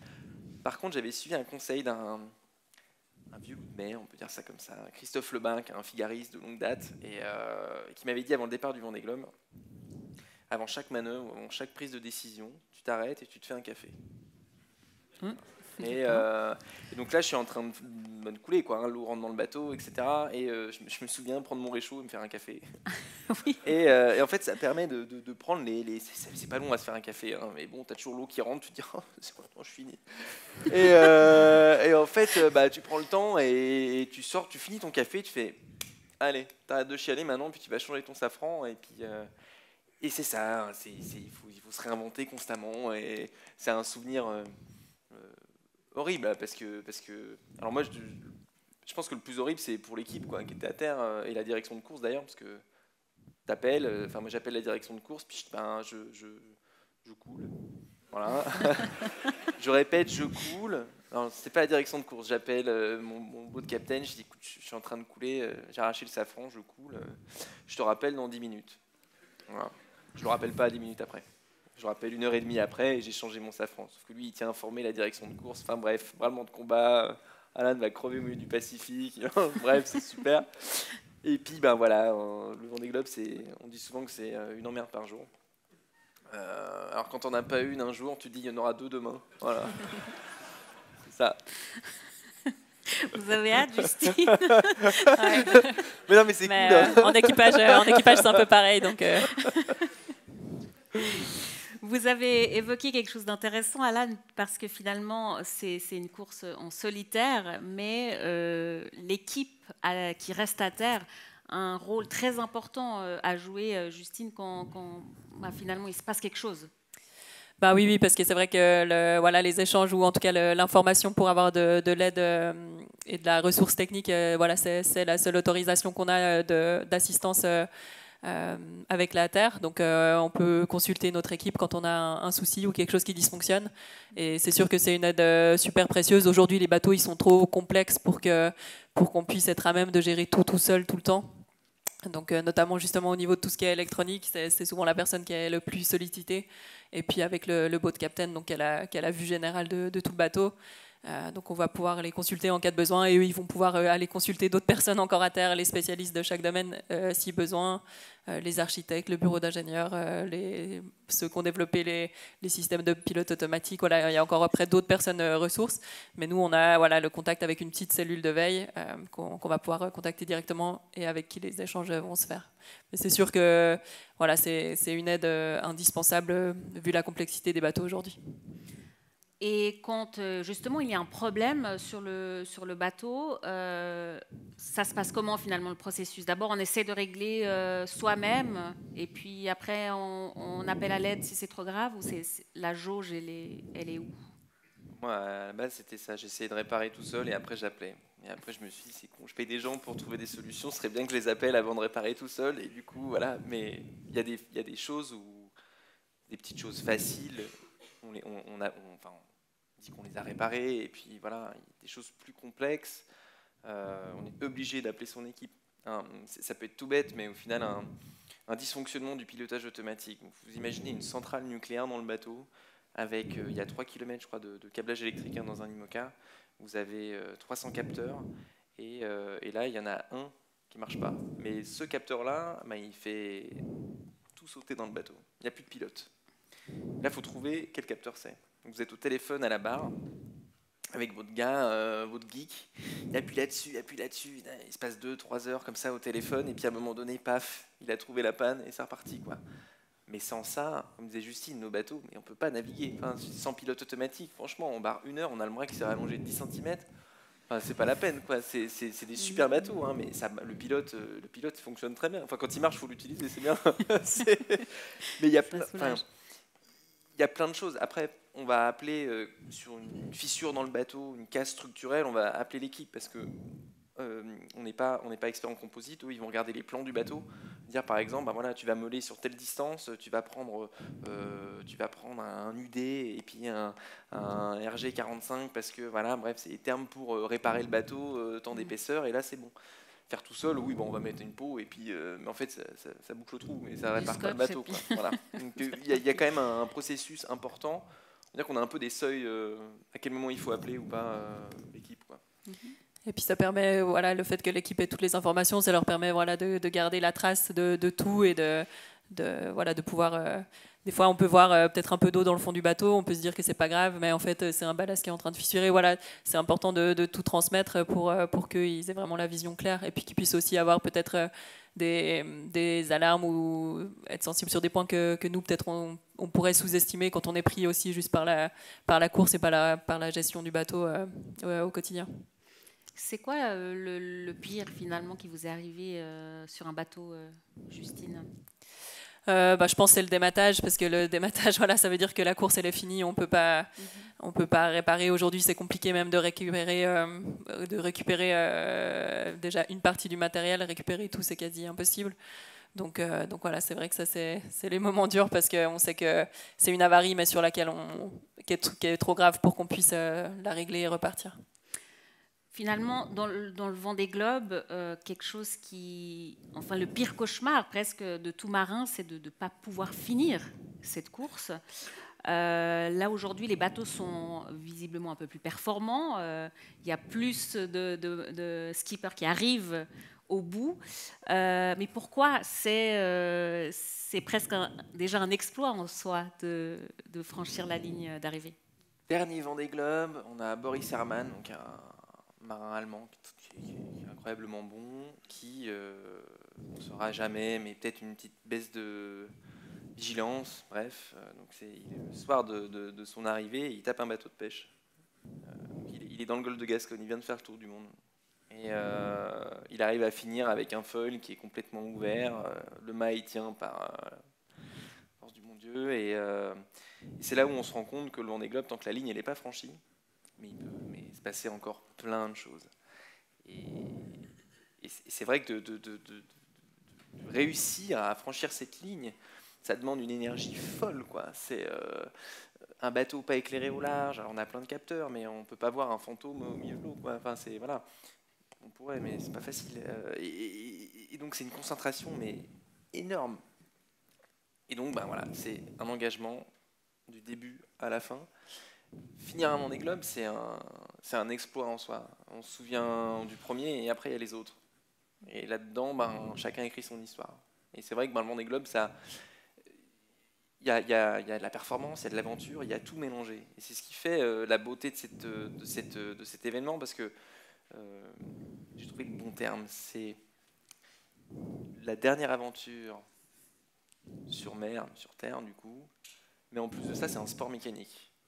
Il y a quand même une difficulté qui est intense, c'est qu'on part faire un Everest, en gros, mais avec un bateau sous les pieds. Et ce bateau, il faut qu'il tienne jusqu'au bout. Et après, il y a la météo. La météo, vous imaginez, vous dites du jour au lendemain, demain il pleut. En fait, il fait beau. Bon, c'est super, hein, des fois ça marche pas. Vous, c'est juste des conditions climatiques, soleil ou pluie. Nous, on va chercher des bascules de 3 degrés de vent et un nœud de vent, ça, on change notre route pour ça, quoi.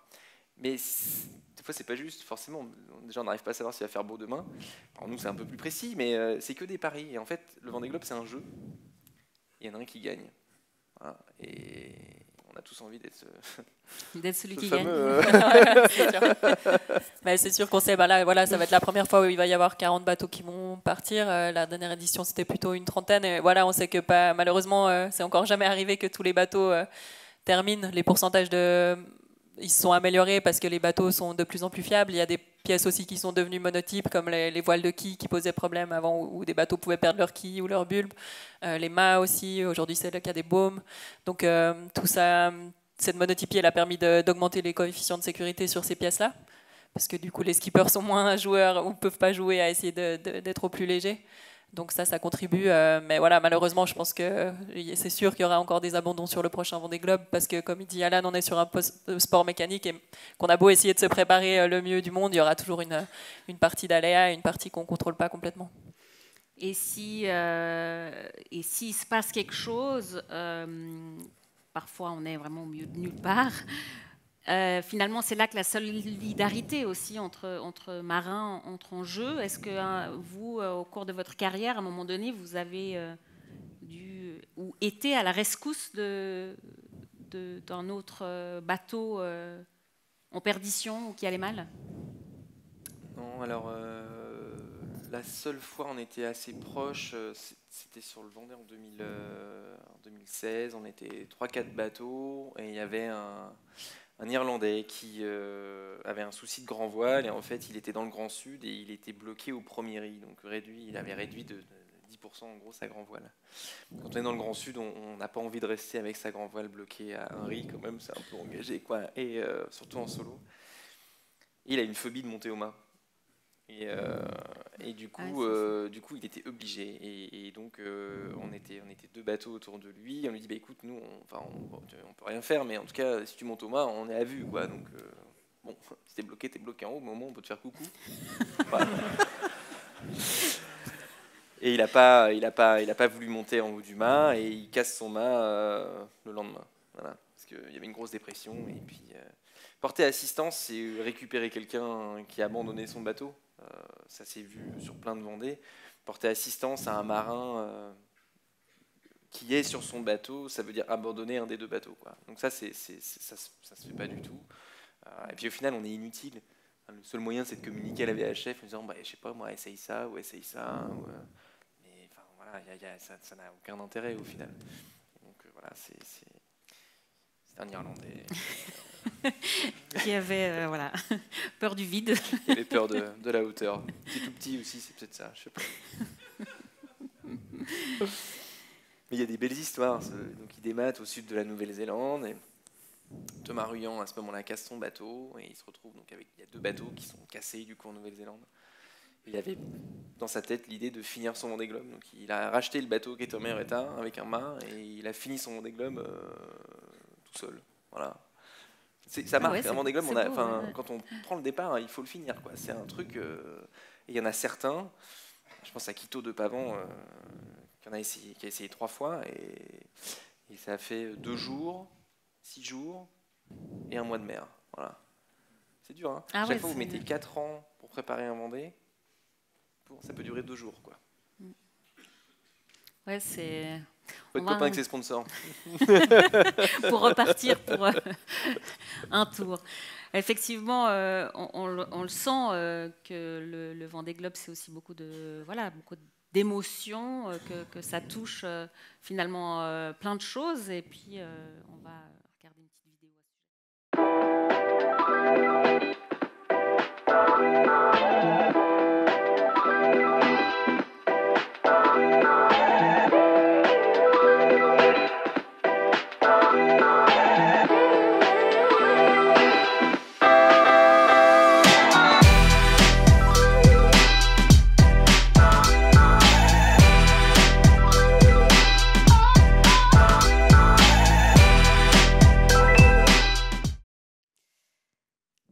Les émotions, on passe par toutes les palettes des émotions pendant un Vendée Globe et même quand on est en mer. Vous allez prendre des chocolats ?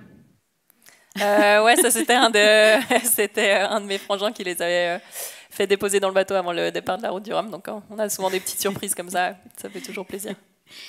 Et finalement, quand il y a des jours un petit peu sans, il y en a toujours, hein, vous l'avez dit Alan, qu'est-ce qu'on fait pour aller mieux ? Il y a des jours où tu as juste envie de pousser la barre, c'est le terme, et t'arrêter au premier port, quoi. Et généralement, en fait, tu te dis que tu es là parce que tu as choisi toi tout seul d'être là aujourd'hui, et qu'en fait, si c'est dur, et qu'est-ce que tu as envie de raconter à tes enfants ou à ta famille, en fait, c'est de dire c'était dur et j'ai poussé la barre, et en fait non, et c'est tout bête, hein, mais juste de se remettre ça dans la tête à chaque fois. Tu as choisi toi tout seul, hein, personne t'a forcé, hein, voilà. On se demande quand même des fois un peu, mais et du coup c'est vrai qu'on se remonte le moral. Enfin moi en tout cas c'est comme ça que je fonctionne, c'est en me disant t'as envie quoi, t'as envie de t'arrêter, et voilà, et ça marche. Après il y a des phases qui sont difficiles, hein, quand on croise un bateau qui est complètement cassé, quelqu'un qui a perdu son bateau en mer, etc. C'est sûr que ça nous touche, et c'est là où il faut être très fort mentalement, et c'est là aussi où je travaille d'ailleurs, mais c'est des phases où on peut se morfondre et se dire que ça arrive aux autres, ça peut nous arriver aussi, quoi. Et ça montre la difficulté en fait de ce qu'on fait, de notre métier, quoi. C'est que ça peut durer, comme je disais tout à l'heure, hein, ça peut durer 1 minute, et comme ça peut durer 80 jours. Mais il y a aussi des émotions très positive. Je me souviens, vous, Alan, d'avoir vu une vidéo où, après plusieurs jours sans voir personne, je crois que c'était autour de Noël ou de Nouvel An, vous apercevez un autre bateau. Et là, les émotions sont incroyables, finalement. C'était dingue. C'est sud de Nouvelle-Zélande. C'est au moment où on croise aussi avec Eric l'Irlandais, là, et avec sa phobie de la hauteur. Et du coup, voir un mec, un être humain sur un bateau, et être bord à bord. En fait, on avait une grosse dépression devant nous. Et en fait, ça passait pas. Donc, c'est vu sur la dernière course, Gitana qui a mis le frein à main et qui a laissé passer un système météo. Nous, c'est exactement ce qu'on faisait. Et donc, on s'est retrouvés bord à bord, et c'est hyper intéressant parce qu'on était pile à la moitié du tour du monde. Donc là, c'est hyper dur mentalement. Tu dis, ça fait 45 jours que je suis en mer, j'ai fait que la moitié. Là, il y a une phase qui est... Ça pique un peu. Mais on était deux à discuter.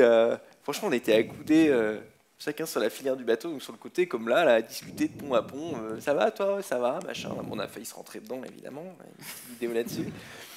Mais c'est des moments incroyables, et ça restera. C'était Noël, donc c'était super. Mais de voir quelqu'un, mais la bouffée d'oxygène. Alors par contre, le moment où le soir, les deux bateaux se quittent, il n'y a plus rien. Et là, chacun prend sa route. Ça fait je suis à nouveau tout seul. Et c'était peut-être mieux de ne pas se croiser. C'était trop court. Ouais, non, mais au final, voilà, c'est hyper dur à expliquer, mais on est dans une bulle, et là, paf, quelqu'un nous sort de notre bulle pour discuter. Oh, salut, un être humain. Et après, il part. J'ai rêvé, c'est un extraterrestre, et en plus, il me dépasse. Non, parce qu'encore, bon... Quel culot. Le mec me dépasse, il tape sur l'épaule. Salut, hein, salut. Salopard. Et voilà. Et depuis, on est devenus très amis. Voilà. Ça forge, ça crée des liens, effectivement, le Vendée Globe. Vous, Justine, est-ce que vous avez, dans toutes vos navigations que vous avez faites, un moment, des émotions qui vous ont particulièrement marqué?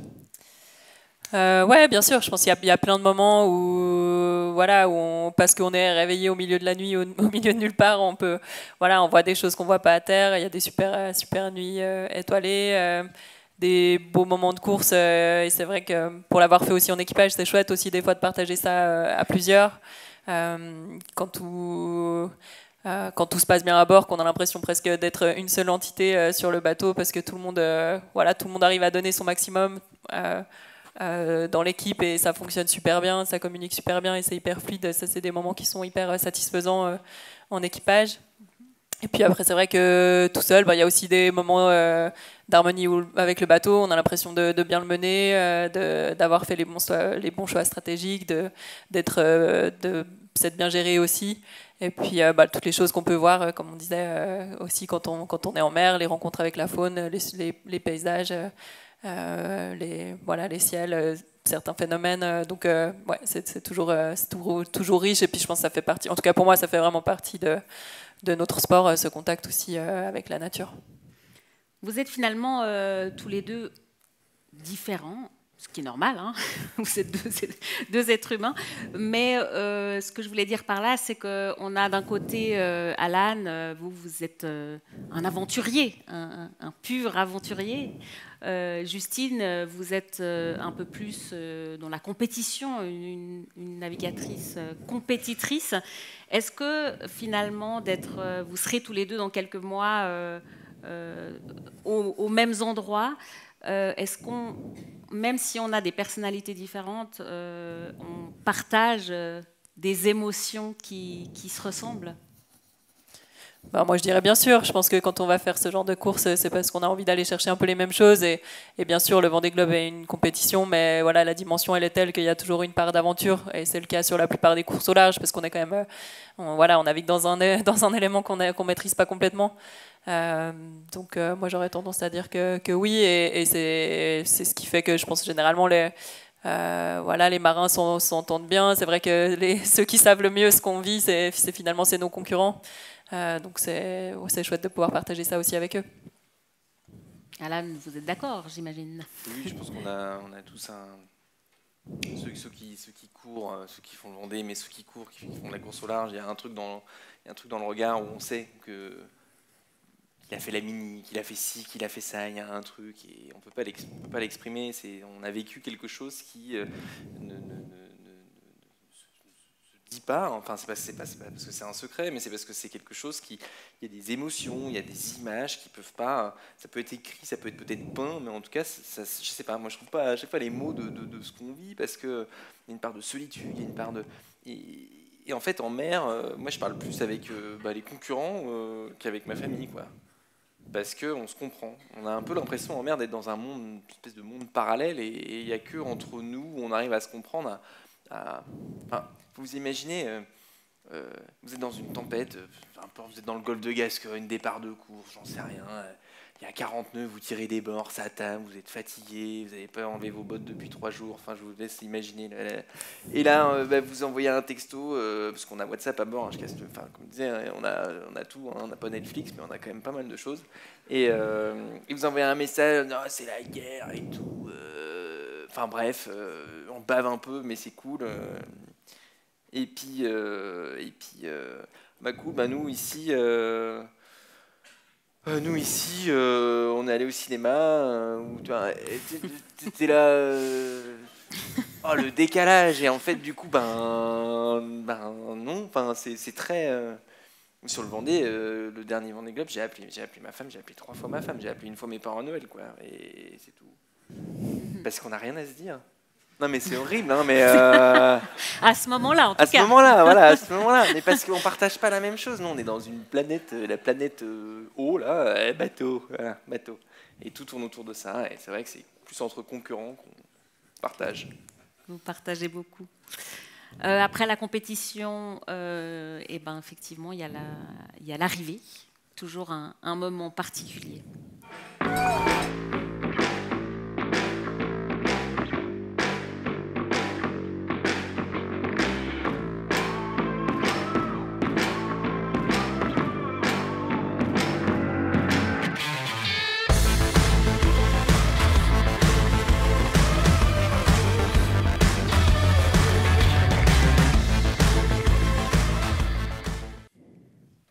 revient changé, différent à chaque fois qu'on prend le large, Justine? Je pense à chaque fois c'est quand même une nouvelle expérience. C'est vrai que souvent sur les courses, au final, on fait beaucoup de jours de mer d'affilée par rapport à ce qu'on arrive à faire sur le reste des saisons, sur le reste de la saison. Donc ouais, je pense que chaque fois on a gagné un peu en expérience, on a progressé en tant que marin. Quand on navigue en double ou en équipage, on a vécu des trucs chouettes avec d'autres personnes. Sur les fonctionnements avec les gros équipages, voilà, ça demande quand même de bien fonctionner à plusieurs, donc c'est aussi hyper intéressant sur cet aspect-là, et je pense qu'on progresse aussi sur le côté humain.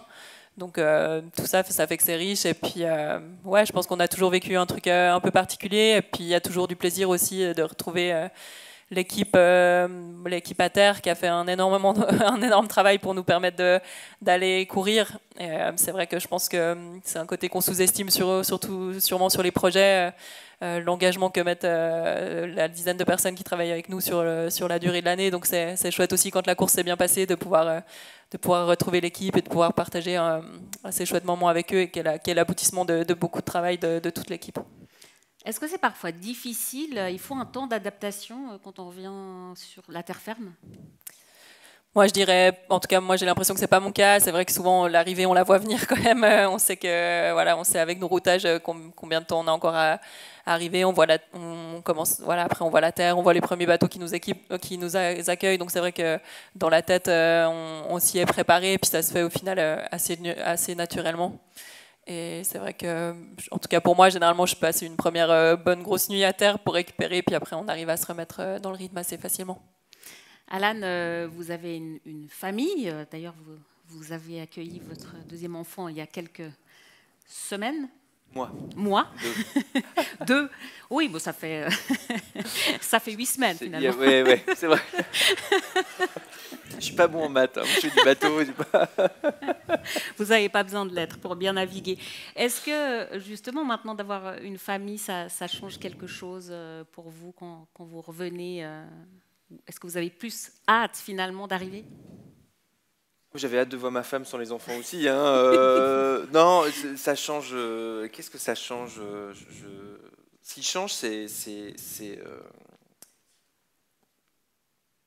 on en discutait tout à l'heure d'ailleurs. C'est le côté quand tu es en mer, Voilà, tu fais du bateau. Et quand tu es à terre, par contre, tu es présent pour la famille. Et c'est trouver le bon compromis en fait dans ces projets-là, de mettre le temps au bon endroit quand il faut. Et donc ça, c'est tout un. Il a fallu se mettre en route. Il a fallu trouver cet équilibre. Je me souviens à l'arrivée du premier Vendée, ma femme qui forcément le lendemain me tend notre fille et disait maintenant c'est bon, t'es de retour et tu gères. Donc là, tu donnes un enfant un légume qui a pas vu une douche depuis 95 jours. Et en fait. Il s'est passé 3 mois, et un enfant en fait de 4 mois à 7 mois, c'est plus le même, quoi. Donc j'ai dit, c'était pas ça au départ, il ressemblait pas du tout à ça. Et donc ça, c'était trop tôt. Donc maintenant, on a trouvé sur les transatlantiques, ça va, mais sur des longues courses, c'est difficile de se remettre dans le bain, de reprendre. On nous demande en fait, c'est toute la complexité d'être un coureur au large, c'est que tu arrives, tu passes sa ligne. Il faut être donc le skipper qui fait la tournée médiatique, il faut être le chef d'entreprise qui va gérer toute l'équipe derrière et reprendre le relais de tout ce qui s'est passé pendant toute la durée de la course, et puis le père de famille qui reprend son rôle. Et donc ça demande beaucoup d'énergie. C'est ça qui a changé. Sur l'eau, je suis toujours attaché comme avant, parce que j'avais quand même envie de rentrer à terre, même si j'avais pas d'enfants, et ça change pas. On dit oui, depuis que tu as des enfants, tu es moins performant. J'ai pas été très performant avant non plus, ça change pas grand chose. Non, c'est pas vrai. Mais ça change pas ma manière de naviguer. J'ai envie d'arriver plus vite en terminant les courses. Plus je vais vite, plus je les vois vite. Voilà. Bon, c'est le combo gagnant, quoi, finalement. Et là, il vous reste quelques mois avant de partir pour ce Vendée Globe. Vous allez tous les deux participer aux 2 transats prévus ce printemps, fin avril et fin mai. Ça, c'est vraiment la préparation finalement ultime, plus court, mais ultime pour bien se mettre dans ce futur Vendée Globe, Justine? Oui, c'est ça le programme de la suite de la saison. Donc pour nous, c'est remise à l'eau fin mars, pour Alan début avril. Un petit peu d'entraînement, et c'est vrai qu'on a la première transat qui arrive vraiment très vite, parce que c'est le 28 avril, on part pour la transat, l'ancienne transat anglaise qui s'appelle aujourd'hui de Transat CIC, donc qui fait Lorient-New York. Et puis après, on reviendra un mois plus tard pour faire New York-Les Sables. Donc ça fait un beau programme de transats assez différentes, une plutôt près, une plutôt portant. Donc c'est les 2 dernières grandes courses qui peuvent nous préparer. Et puis après ces 2 transats, je pense que tout le monde fera un petit chantier d'été pour réparer les éventuels problèmes ou les soucis qu'on aura rencontrés. Et puis de nouveau une période d'entraînement à l'automne avant d'être au sable mi-octobre, parce qu'on doit y être pas mal avant le départ aussi. Dernière question, justement, quelques semaines avant le départ, vous êtes déjà donc, dans le village. Qu'est-ce qu'on peut encore faire? Alors, on a 3 semaines, les bateaux sont 3 semaines avant le départ bookés au village. Hein, les bateaux sont alignés. Il faut faire des demandes pour les naviguer. Les bateaux sont enfermés. Voilà, donc tout est plus compliqué. On n'est plus chez nous aussi, hein, donc il faut descendre tout le matériel, etc. Donc il y a des phases d'obligation, donc généralement sur le village du Vendée Globe, sur les 3 semaines, il y a la première semaine des obligations et la dernière. Donc au milieu, on peut se permettre de rentrer chez nous, voilà. Mais c'est assez, ils nous tiennent quand même bien, ils aiment bien nous avoir proches. Vivre le village du Vendée Globe, c'est un événement incroyable parce qu'on se retrouve, c'est des millions de personnes qui passent sur ce village. C'est 3 millions de personnes, c'est juste incroyable. Il y a un engouement. Il y a autant de personnes au départ qu'à l'arrivée, parce qu'il y a de voir ces marins qui partent faire ce tour du monde, et il y a à accueillir tous les marins qui reviennent. Voilà, et le peuple vendéen, forcément, est très attaché, mais on voit de toutes les cultures, toutes les nationalités qui sont là pour voir ces bateaux. Et donc, en fait, quand on est au village des Sables d'Olonne, on n'a pas vraiment envie d'en partir, parce que c'est hyper touchant, c'est prenant en fait de voir ces gens, voir ces enfants qui viennent toucher les bateaux, qui partent faire le tour du monde, quoi. C'est les yeux des enfants, et voilà, donc faut un peu nous arracher, enfin moi en tout cas faut m'arracher des villages à chaque fois, parce que j'aime bien cet état d'esprit, puis il y a des petites fêtes sympas aussi de temps en temps, c'est sympa. Eh bien, merci beaucoup Justine, Alan, pour tout ce que vous nous avez confié aujourd'hui. Je pense qu'on peut les applaudir.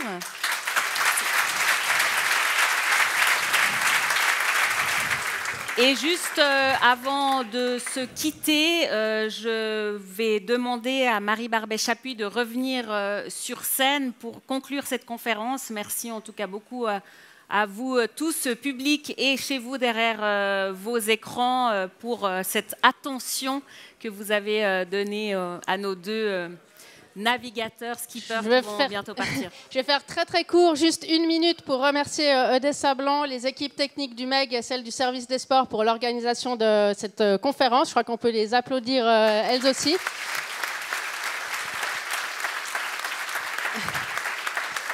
Et puis, merci beaucoup à Justine et à Alan pour leur générosité, authenticité. Je crois qu'on a tous pris une bonne bouffée d'air frais et de grand large. Donc, plein succès à vous pour le Vendée Globe. On se réjouit de vous suivre frénétiquement sur la carte du Vendée Globe, de faire des pointages matin et soir. Je pense qu'on sera un certain nombre dans cette salle à le faire. Donc, vraiment, tout le meilleur à vous. Et puis, dans l'immédiat, vous avez sûrement très soif. Donc, il y a un apéritif qui vous attend dans la salle d'à côté. Excellente soirée.